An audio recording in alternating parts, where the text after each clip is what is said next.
but you're not going to hear me the way you need to hear me. So we're going to put this mic in and we're starting again. I am Marya, also known as Brown Girl Interrupting, and I'm here to share with you Marya's musings. And they're all different every time I do this. I don't know how often I'm going to be doing them, but I'm doing them, right? I'm doing them. And I'm live and I'm uncut and unfiltered and just sharing some stories. So, yeah, today's episode is called Religious to Rebellious: What I Lost When I Lost Myself. And it's inspired by some recent today. It's inspired by today. That's what it's inspired by, friends. I'm all over the place, right? It's inspired by today because for the last 2 days I have been in a space where I have been talking to middle schoolers with two of my amazing, brilliant, wonderful storyteller colleagues. And I have also had to tell some stories. And particularly the story that I've been telling for the last 2 days is about me in middle school. And then today I had a full circle moment in the evening. So I want to share this story with you. But before I do, what I want to tell you is that I opened up with this for these today particularly. I opened up some of what I was saying with a post that I wrote, and the post is called "Healing My Inner Child." And I'm about to put y'all on because I'm gonna put it in the chat so y'all can link on it, click on it, link on it. You know what that is, right? Click on it, and you too can read this uh, piece that I have, which is called Healing the Inner Child. So I'm about to put it in the chat right now. Don't know if we have anybody joining us, but we'll see. Paste it right in there. Go and read that. That's called Healing My Inner Child, and it's a post I wrote. It's a blog post that I wrote. And I want to say, I got to stop calling them blog posts because really it's a piece, right? It's a writing piece. It's a publication I made because they're all chronicling my life as publications. And this publication was called Healing My Inner Child. And it's a story about me with my daughter and just this amazing experience that we had of connecting me back to my inner child by celebrating Ramadan with her and fasting and kind of like remembering what it was to be connected to religion. So I want to read this excerpt from it for you. That's just a piece of it, right? Um, and okay, I'm coming there. I'm coming there. Y'all be patient. I'm here. While I'm looking for the excerpt, I want you to think about, not think about, I want you to do it. I want you to go down there, click on that link, and subscribe to my channel if you haven't done it yet. So if you're seeing me for the first time, subscribe to my channel, hit the like button. Like, even if y'all don't like it, like it. Like, love me. Just give me some love, okay? I'm here on this mic, this fabulous mic, this really cool mic that was recommended by a friend, right? And it has this amazing voice. And here I am, and I've got all the time in the world because I now live by myself with no other children every other week. And I've got this beautiful space to create a show. And here I am, and I'm creating a show with you because I'm talking to y'all in the audience. And so like it, subscribe, and hit the little bell because every time I come on, then you'll know. Whenever I'm on YouTube, you can be like, oh, I see Marya on YouTube. I'm going to go check it out, right? So hit the bell and check me out. All right. So here's the piece. That was my little transition. Okay, y'all. Because I know I know how to adjust and adapt in the moment, right? So this is the part that I read to students, and I'm going to tell you the story I told them after this. Healing my inner child. I remembered how religion once anchored me. I remembered the joy of belonging to something spiritual, cultural, and familial. I remembered the beauty of rituals that connected me to my ancestors, even if I didn't have the language for it back then. For years, I've struggled with reconciling my faith, my culture, and the Western world I live in. So that, friends, is an excerpt from healing my inner child. Go and read the whole post, but I'm telling you this excerpt because today, as we talk about Marya's musings, and I'm telling you my religious to rebellious story, it starts with this: middle school. So I was in a middle school today and yesterday and a few weeks ago, right? And the purpose of being there was to share stories of culture. And I was asked to come to share my story from my lens of culture, not a theoretical idea, not teaching adults about some concept that's important to education, but simply to come and be a storyteller about my middle school experience and what it taught me about myself. And so, um, I opened up as the first person speaking because the very first question was about middle school and what was a cultural experience that impacted the way you saw yourself in middle school. Who were you when you were in middle school? What was your life like, right? So I got to tell the story. Y'all want some stories? I got a story for you. Y'all are going to get the extended version because I had to be on a 3-minute timer. Thanks, Troy Body. My former boss was one of my partners in this moment of sharing. And he was lovingly, I love the people I work with. They're hilarious. They're hilarious. And I probably tell you all some stories about these folks because they are funny. They keep me laughing. They keep me grounded. They keep me growing. Like those are key things in any workspace. And I am grateful for the fact that I have it. So Troy Body was timing me because Daryl Howard was reminding me not to do a soliloquy.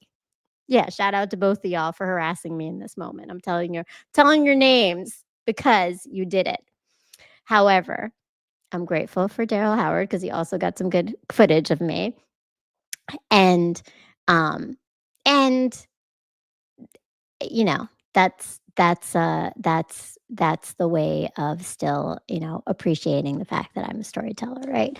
And Troy Body kept me on task because, I can often not be on task. Luckily, StreamYard has a little timer up here, which helps me. But other than that, I would just keep talking. That's what I do. So here's the story. Middle school. I read that excerpt that I just read to you, but then here's what really middle school felt like. I hated middle school. I mean, come on now.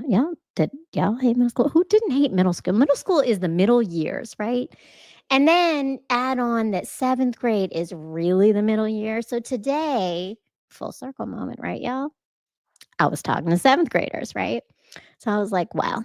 Now I gave them the truncated version of this. Like I said, y'all get the full story because it's a doozy. Okay, no, it's not a doozy. In the number of trauma moments most children have had in life, or many children have had in life, I'm going to honestly tell you this is not a huge thing, right? But the thing with pain, and this is why I talk about pain to power on my actual show, is that there's no comparison for it, right? It's not that it's a comparison game. It's not about whose pain is more and whose pain is less.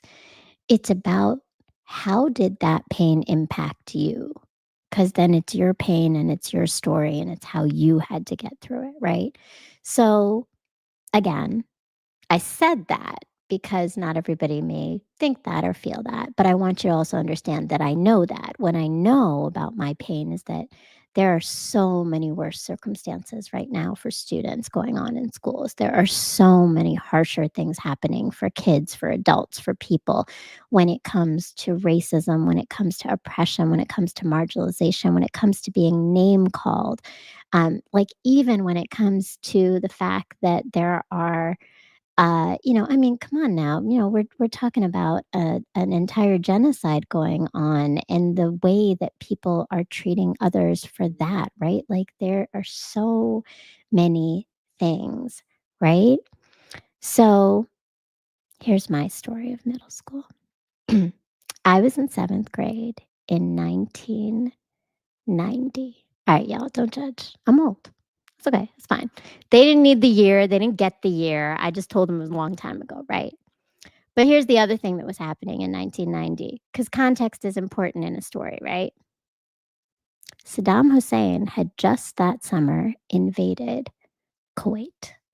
It was the first time I had ever heard the name Saddam Hussein. It was the first time a lot of us had ever heard the name Saddam Hussein because who knew this guy who was in Iraq, who was actually a dictator, horrible man, right? But we didn't know him in America the way that other parts of the world knew him, right? But now everybody knew who he was. Everybody knew who he was, right? So this is what's happening as the backdrop of history right now, which means that you guessed it, Desert Storm was started and the first Gulf War was about to hit, right? Like about to launch, right? So Muslims were like not the best thing in the news, right? Like they were not the positive stories. I mean, when are we ever? But particularly now we were like front page headlines. So I spoke to the students in this and talking about, so have you ever tried something different from everybody else that makes you stand out? And a couple of the kids raised their hands, and some kids were like, "Well, I eat this food." And somebody said, "Well, I dress different." Somebody said they did like hockey when everybody else did every other sport. So like they're different things, right? And I was like, "Well, I did that too, right? Like I made a decision to be different from everybody around me." And and uh I went from being invisible because it's middle school.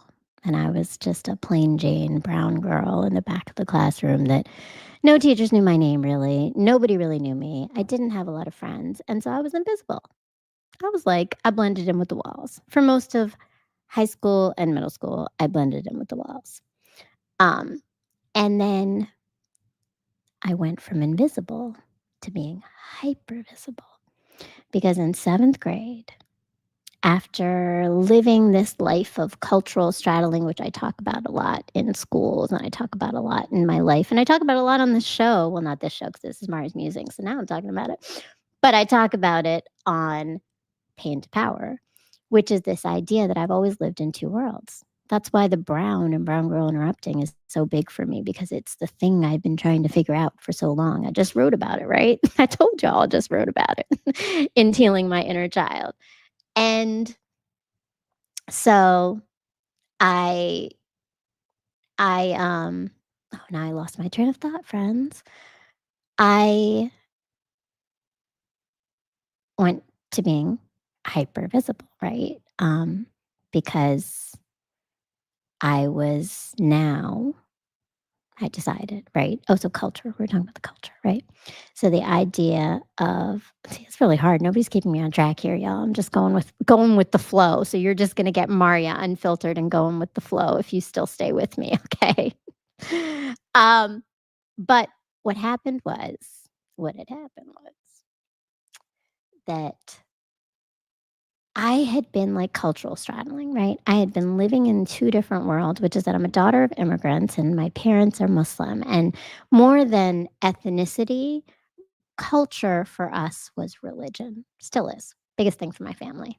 It's not like we couldn't dance a single Indian dance for the life of us. We probably never watched Bollywood or Indian movies or soap operas. I don't speak a lick of Urdu, but the one thing my parents made me okay, not a lick. I can speak some Urdu and some Bangla, but like I'm not good at it.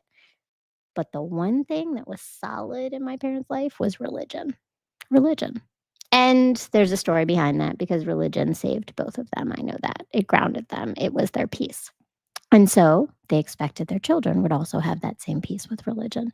And 2 out of 4 do, but not all of us, right?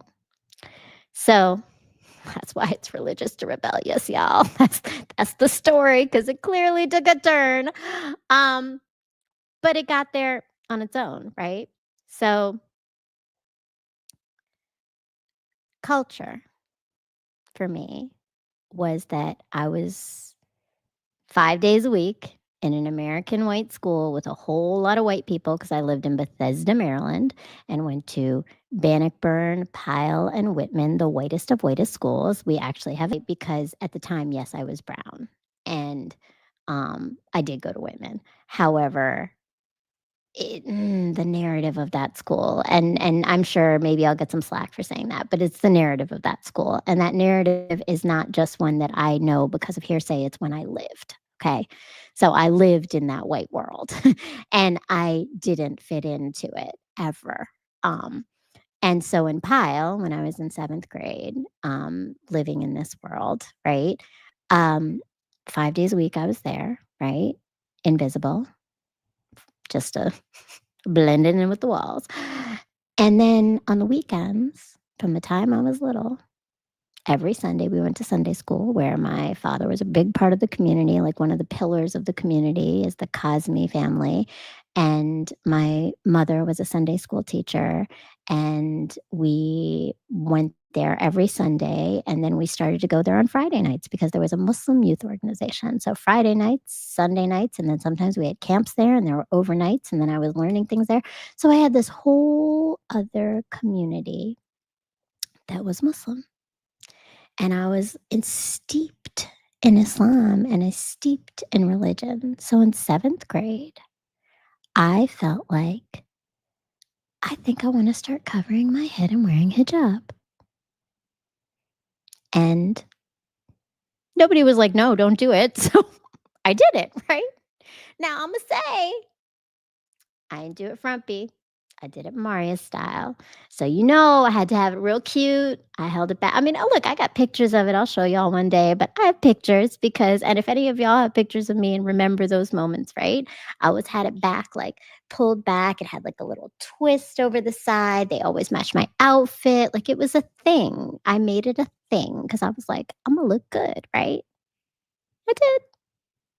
Except nobody in school really thought I looked good. What they thought was I was different. Different, different, different. And the reactions were pretty harsh. So the memories that I have is one particular, there are three main memories, right, of me doing hijab. Because remember, at the same time as me deciding to start doing hijab in middle school as a 7th grader, the whole world was watching Saddam Hussein invade Kuwait and us about to go to a massive war in Iraq, right? So Muslims were all over the news. And as you might have guessed it, not in a positive way. And here I am in 7th grade being like, I'm going to go put on a hijab and walk into school because I look cute and it's going to be great. Wasn't so great. The first day I walked into my art class. I loved art. I'm an artist. Y'all see it, right? I like art. I do art. I do all kinds of I do video art now, I guess. I do visual art and I'm a poet, I'm a writer, all the things, right? So I love art. And I remember the teacher's name was Miss Mingo. I didn't tell the kids that, but that was her name, Miss Mingo. And as I was walking into the class, these two girls that I'd known since 6th grade, put hoods over their heads and started talking to each other and giggled and said something and looked straight at me. And then the teacher saw them, watched them, and then turned away. Thanks, Miss Mingo. Nothing was done, right? That's experience number one. And then, really imagine the rest of the day. Nobody was clamoring to ask me questions or say anything positive. It was pretty negative throughout. But then the second big one was I had a locker upstairs, and I was going up to my locker, and back in the day, I think even now, although I'll be honest, when I asked the middle school kids and I was like, "Do y'all decorate your lockers?" Only 3 people raised their hands. I don't think it's a thing now. I don't think kids need that stuff. We didn't have social media, so you show your friendship with decorating your locker, or doing something physical and visible for a friend to see, right? So in middle school, I feel like now they probably do everything online or on Instagram or post a story or something. Who knows? But at that time, it was decorating a locker, right? And so I saw there was something on my locker from far away. And I was like, oh, look at that. Somebody decorated my locker, right? I'm all excited, walking with my little 7th grade self, walk up to my locker, and there's a sign that says Saddam worshiper in red marker, white paper, red marker. Yeah, it's seared in my head, right? It's number 2. Not feeling so great, not feeling so good about myself, not loving doing hijab in middle school, in 7th grade at Pyle Middle School. But the kicker of the third moment, um, and I've told this story a few times in a process we call study circles. For any of you who know study circles, you might have heard this before if I was facilitating. Um, and I choke up almost every time I say it, I think, because it was pretty emotional. I won't do that here because I've been saying it for a couple days now. So I found the truncated version of the less emotional moments. But I was staying after school, 7th grade, staying after school for some help for my science teacher. And I left his room to go take the ride on home.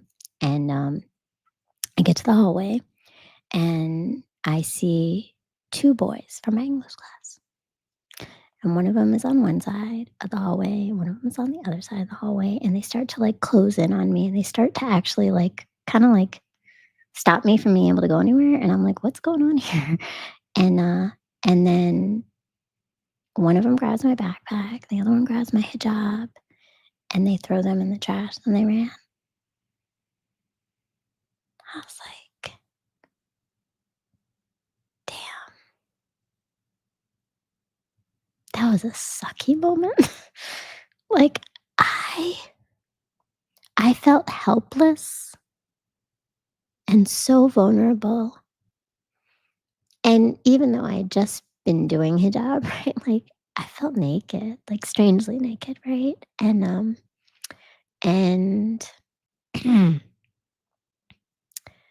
I remember going home and telling my parents, and my parents were like, the school will take care of it. They were immigrant parents. They were not the type to go and like, let me go take this to the school and figure this out and solve it. No, the school would take care of it. And then I do remember, and I'm going to say, I didn't say this to the kids, but this is the truth. There were some people, like my brother. I told my brother, and I told his like three friends. He had like, my brother always had friends come over. They were big guys, right? All the guys. My brother's 6 years older than me, and him and his friends. And I told them, and they were like livid. And they were like, we're going to go up to the school and we're going to do this, right? Like I had some people, that was like the only time ever in my life, I think anyone ever stood up for me for something. And, uh, and it was so cool. It was so nice, like it was cool. But my parents were like, nope, you can't do that. That's not proper, right? So they couldn't do that. So nobody was going up. So I had to take it to the assistant principal. I took the assistant principal, and he pretty much told me, boys will be boys, Marya. They didn't know what they were doing. And I was like, I'm pretty sure they did, but okay. I guess I will just accept that because I'm a 7th grader and you're a grown up man and I'm just supposed to accept that. So, what am I going to do? Because I've never been taught to question what an adult said to me. I've never been like directed that that's the right thing to do. So, I would never question it and I would never say anything. Fast forward, and pretty much what happened is this: that year and the years that followed of me wearing hijab, I mean, I tried like one more year after that. Um, I hated I started to like hate myself. I started to hate being Muslim, being visibly Muslim, for people to see I was Muslim. Like I didn't want to represent that anymore. And I convinced myself that I wasn't a good enough Muslim to be wearing hijab, and so I shouldn't be wearing hijab because I don't want to represent Muslims. And that was kind of the story I told people. But when I've thought about it over the years, and particularly when I've thought about it with students for the last 2 days, it it broke something inside of me. I lost myself because I started to hate being who I was because the rest of the world made me feel like I was othered. I wasn't the same as everyone. I didn't blend in with the walls or just blend in with the people, right? I stuck out, and sticking out in this case was, you're a terrorist, you're bad. That's not cute, you're not pretty. All the things that go through a 7th grade girl's mind, right? So I stopped wearing hijab. And what I told the kids was this, because, a lesson has to come out of it, right? And I truncated the story, FYI, y'all, because I told you Troy was on my ass with time. 3 minutes, that's all I had, 3 minutes. So my soliloquy was 3 minutes, thanks to Dr. Howard and Troy Body. Shout y'all out again.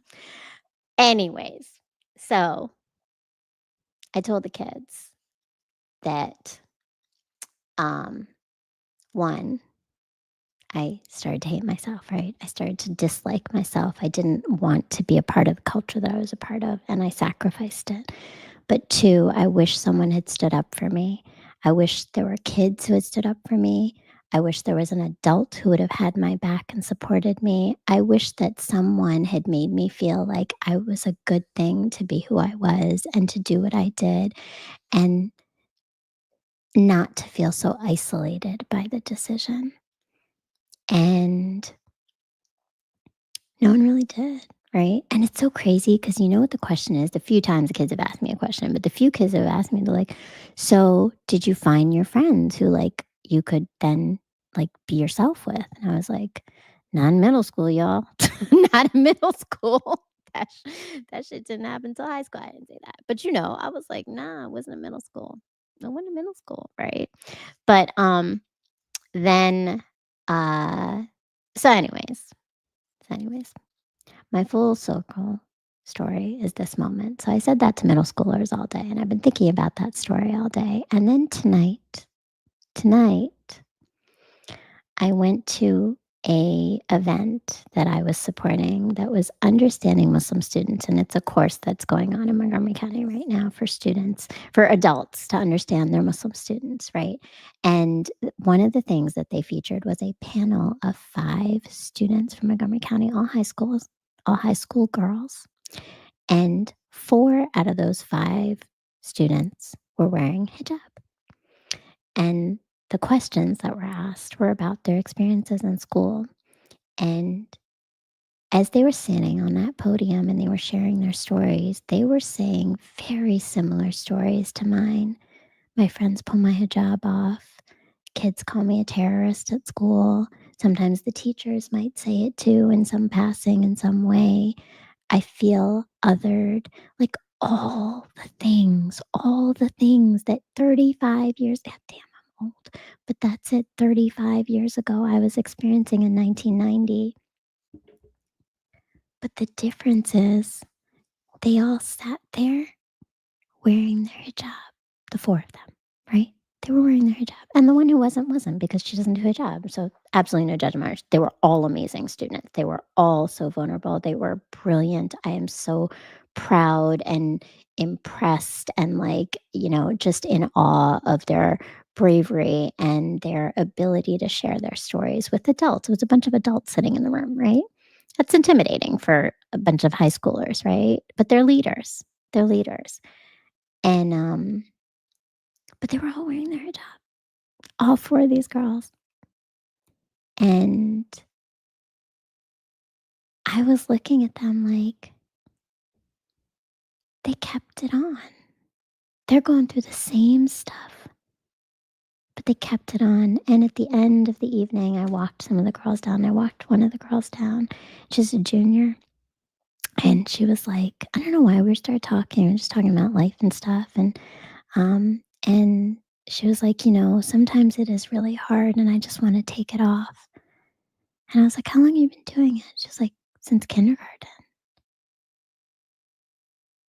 Wow. I was like, but you haven't yet. You kept doing it. Like from kindergarten, you kept doing it. And it hasn't been easy for you. Like that takes a lot.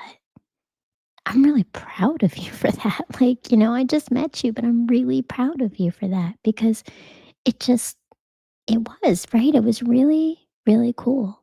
It was really, really cool. And this was supposed to be a short show. Sorry, y'all. It became a long one because, you know, storytelling takes me in a whole nother level, right? But it was just so inspiring, right? These young women, and what a full circle moment because I just thought about, you know, my peace, healing my inner child. And the thing with healing is that you can always return to yourself. You can always start to uncover those hidden parts of you, those broken parts of you, those parts of you that just needed a little bit more love that didn't get them. And when I started writing Healing the Inner Child, that was it, right? Like I started to get love on that part so that I could then go and talk about it in schools. And then I could get to see other kids talking about it for themselves. And it was just such a cool, amazing experience, right? And I hope for you, I hope what you're taking away from this through Marya's musings today is that you can be the adult to the younger self that you needed. You can start to unpack those things that make you shy away and pull away from the thing that's important to you. And I realize I didn't say the rebellious part, but that's the truth. I went from religious to rebellious because the other end of me was, y'all, some other stories on a different level. We'll say that's for another day. But I went rebellious. I mean, rebellious to the level of a Muslim girl living in an immigrant family house with, very conservative and protective parents who sheltered her from a lot of things. So, as rebellious as that is, right? Um, and I mean, look, in the end, y'all, I came home pregnant with a man's baby as the first mother out of wedlock in my entire family, immediate family, and Muslim community. So clearly, I was rebellious in many levels for many people. But I hope that what you're taking from this is that to heal your inner child, you just need to give your inner child that love back, to see your inner child, to see what it is that they needed. And so I've got some guiding questions for you. Yeah, we got a whole show, friends. Here are the things I want you to think about is when did you last feel proud of who you are? And did you ever have to hide parts of yourself to fit in? What might your inner child need to reclaim? So if you stayed for this whole episode of Marya's Musing, make sure if you haven't done it yet, go hit the like button. Like button. I see there are 2 people in here. Make sure you like this show. Just hit the little thumb. That's all you got to do. I'm watching you. I can see you. I see you. I got my eyes on you. I can see. Give me a thumbs up. Even if you didn't like it, just give me a thumbs up. It doesn't hurt you. It doesn't impact you. It just helps me. And leave a comment, share a thought about something that resonated with you, something that you're taking away, something that you're holding on to, because Marya's musings are Marya talking to Marya and y'all, because I love y'all. But also, they're just me sharing things that are important for us all to reflect on. And they just happen to be swirling through my mind at the time. So join me. I don't know how often, and I don't know when. That's why you gotta hit the little bell, friends, because then you know when I go live. Because 'cause I'm not gonna tell you, because I don't know. It'll hit when it hits. Marya's Musings. I'm gonna keep coming back. But stay tuned. And if you haven't done it yet, go click on the link that I put down there for Healing Your Inner Child. It's also in the YouTube description, which is that it's my piece. Go read it and, learn to heal your inner child by listening to who you are. So that's what I got for us here today. Thank you for joining me. Hit the like button, subscribe, hit the bell, and tune in for when I go live for Marya's Musings, the next episode to come soon. Peace, friends. Stay true to you and keep healing and growing. Now we get this little awkward moment where I'm going to be like shifting and turning something off and turning something on, but we're ending the stream now and I'm out.